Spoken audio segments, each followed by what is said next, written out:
আমি দুনিয়ার প্রত্যেকটা মা বাবার জন্য দোয়া করি, তারা যেন সবসময় ভালো থাকে। আল্লাহ তাআলা তাদের জন্য সবাই সবসময় ভালো রাখে, আমি দোয়া করি।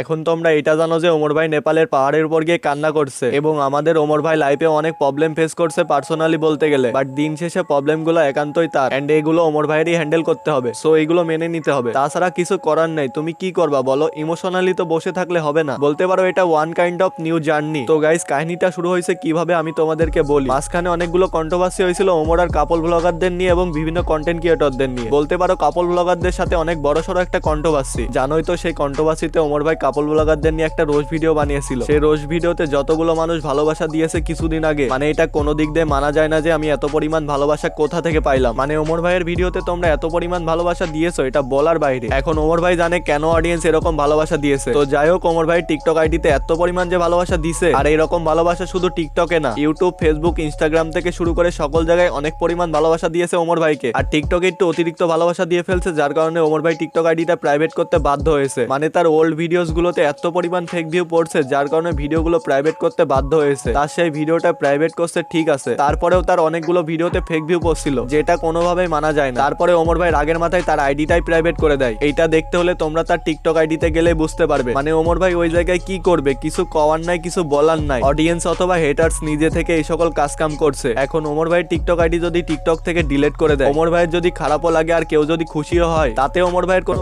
যায় না। কারণ সে যদি কাউরে ধরে সেটারও একটা রিজন আছে, সে কারে আসলে বাজ দিতাছে এটা সে ভালো করেই জানে। তোমার মতো একটা পাবলিক ওমর ভাই টিকটক আইডি ডিলিট হওয়াতে যদি খুশি হও, ওমর ভাইয়ের মতো পাবলিকের কোনো ছেড়া যায় না। ওমর ভাইয়ের যে মেন টিকটক আইডিতে প্রবলেম হয়েছে, এইটা যদি কান্নাকাটি করে লাইভে এসে বলতো, ও মা যা আমার টিকটক আইডিটা নষ্ট হয়ে গেছে, প্লিজ আমাকে একটু সাপোর্ট করেন, হ্যান ত্যান, না আসলে এসবের কোনো দরকার নেই। লাইভে ইমোশন একটা ফাউ জিনিস, পুরোপুরি একটা ফাউ জিনিস। এখন ওমর ভাই যখন প্রথম অনলাইনে আসছিল, প্রথম যখন তার আইডিটা ব্যান হয়েছিল, তখন একটু খারাপ লাগছিল, কারণ তখন ওমর ভাইয়ের কোনো এক্সপিরিয়েন্স ছিল না, নতুন নতুন ছিল। বাট আস্তে আস্তে যত এক্সপিরিয়েন্স হয় ওমর ভাইয়ের, তারপরে কেউ যদি তাকে নিয়ে খারাপ মন্তব্য করে, সে তার ভিডিওতে নিয়ে তাকে আচ্ছা মতো বাজ দেয়। এখন তোমার মতো আকাম্মা পাবলিক তার কান্নাতে যদি খুশি হও, তাতে তার কোনো ছেড়া যায় না। ইভেন যদি তুমি তাকে পছন্দও নাও করো, এইটা তার দেখার বিষয় না। মানে ওমর ভাই মা আর নানিকে এত পরিমাণ ভালোবাসে যে নেপালের সবচেয়ে উঁচু পাহাড়ে উঠে তার মা আর নানিকে তার ভালোবাসার কথাটা বলা। মানে ওমর ভাইয়ের চোখ দিয়ে কখনো পানি পড়ে না, সেই ওমর ভাইয়ের চোখ দিয়ে পানি পড়তেছে। এরকম কান্না দেখে কিছু এসে কমেন্ট করতেছে, ভাই নাটক করতেছে। নাটকের নাম কি? নাটক না সিনেমা? এ মাঙ্গের নাতি, তোর বাপ ওমর কান্নাকাটি অথবা নাটক করে এরকম 10 মিলিয়ন ফলোয়ার বানাইছে নাকি? মানে তোর বাপ ওমর যে ভিডিওস গুলো বানায়, এতে মানুষ এন্টারটেনমেন্ট হয়, যার কারণে লাইক ফলো দেয়। তোর বাপ ওমর রে দেখছিস কখনো কান্নাকাটি করে লাইক ফলো ভিক্ষা চাইতে? দেখবি কেমনে? তোর বাপ ওমর তো এরকম ভিডিও কখনোই বানায় নাই। মানে ভাই, যেখানে ওমর ভাইয়ের ভিডিওটা দেখে আমি ইমোশনাল হয়ে গেছিলাম, সেখানে এদের মতো কিছু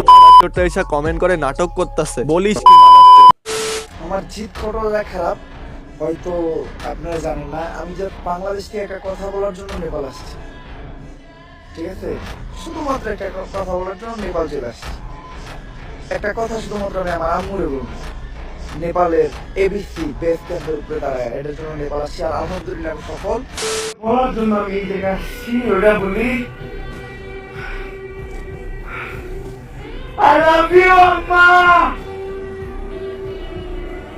I love you, Nani! I love you so much, Ammu!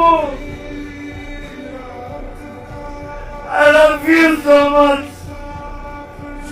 সবশেষে আমি একটা কথাই বলবো, পারলে একটা মানুষটাই সঙ্গ দিও, না পারলে তারে নিয়ে কখনো সমালোচনা করবে না। কারণ ভাই, একটা ভালো মানুষ কখনোই চায় না একটা অডিয়েন্সকে বোকা বানিয়ে ফলোয়ার কামাইতে। আশা করি আপনারা আমার কথাগুলো বুঝতে পারছেন। আজকের মতো আল্লাহ হাফেজ।